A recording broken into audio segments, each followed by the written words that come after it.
ಮೇಲುಕೋಟೆ ಶಿಕ್ಷಕಿ ಕೊಲೆ ಪ್ರಕರಣಕ್ಕೆ ಬಿಗ್ ಟ್ವಿಸ್ಟ್ ಸಿಕ್ಕಿದೆ. ಇನ್ನು ಪರಿಚಯಿಸಿದ ಹುಡುಗನಿಂದಲೇ ಶಿಕ್ಷಕಿ ದೀಪಿಕಾ ಕೊಲೆ ಆಗಿರುವಂತಹ ಶಂಕೆ ವ್ಯಕ್ತವಾಗ್ತಾ ಇದೆ. ಅಂದ್ರೆ ಈ ಪ್ರಕರಣದಲ್ಲಿ ಬಿಗ್ ಟ್ವಿಸ್ಟ್ ಇದು.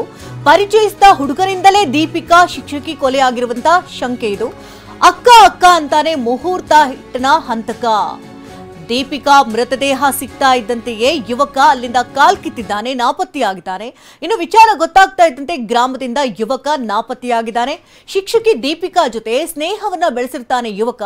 ಅಕ್ಕ ಅಕ್ಕ ಅಂತ ಆಕೆನ ಕರಿತಾ ಇರ್ತಾನೆ. ಒಂದೇ ಗ್ರಾಮದವನಾಗಿದ್ರಿಂದ ಸಲಗೆಯಲ್ಲಿರ್ತಾನೆ ಯುವಕ. ಯುವಕನೇ ಕೊಲೆಗೈದಿರುವ ಬಗ್ಗೆ ಕುಟುಂಬಸ್ಥರು ಅನುಮಾನ ಕೂಡ ವ್ಯಕ್ತಪಡಿಸ್ತಾ ಇದ್ದಾರೆ. ಇನ್ನು ಬಾಡಿ ಸಿಗ್ತಾ ಇದ್ದಂತೆ ಆತ ಅಲ್ಲಿಂದ ಕಾಲ್ಕಿತ್ತಿದ್ದಾನೆ.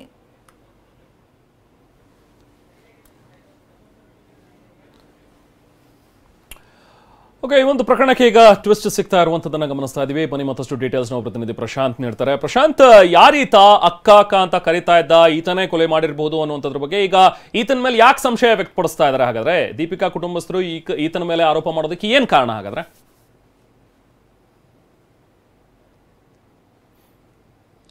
ರೆಹಮಾನ್, ಅಂದರೆ ಈ ಶಿಕ್ಷಕಿ ದೀಪಿಕಾ ಕೊಲೆ ಪ್ರಕರಣಕ್ಕೆ ಸಂಬಂಧಪಟ್ಟಂತೆ ಬಿಗ್ ಟ್ವಿಸ್ಟ್ ಸಿಕ್ಕಿರುವಂಥದ್ದು. ಅಂದರೆ ಜನವರಿ 20ನೇ ತಾರೀಕು ಈ ಒಂದು ಕೊಲೆ ಪ್ರಕರಣ ನಡೆದಿರುವಂಥದ್ದು. ಆಕೆ ಮೇಲುಕೋಟೆಯಲ್ಲಿರುವಂಥ ಒಂದು ಶಾಲೆಯಲ್ಲಿ ಶಿಕ್ಷಕಿ ಕೂಡ ಆಗಿರ್ತಾರೆ.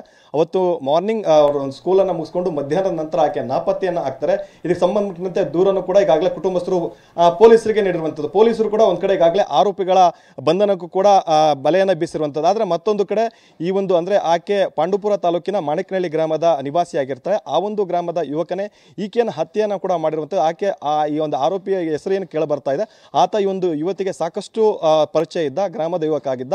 ಅಕ್ಕ ಅಕ್ಕ ಅಂತನೂ ಕೂಡ ಸಾಕಷ್ಟು ಮಾತುಕತೆಯನ್ನು ಕೂಡ ಮಾತಾಡ್ತಿದ್ದ, ಸಲುಗೆಯನ್ನು ಕೂಡ ಬೆಳೆಸ್ಕೊಂತಿದ್ದ. ಆದರೆ ಪೊಲೀಸಿಗೂ ಮತ್ತೆ ಈಗ ಅನುಮಾನ ಬಂದಿರುವಂಥದ್ದು.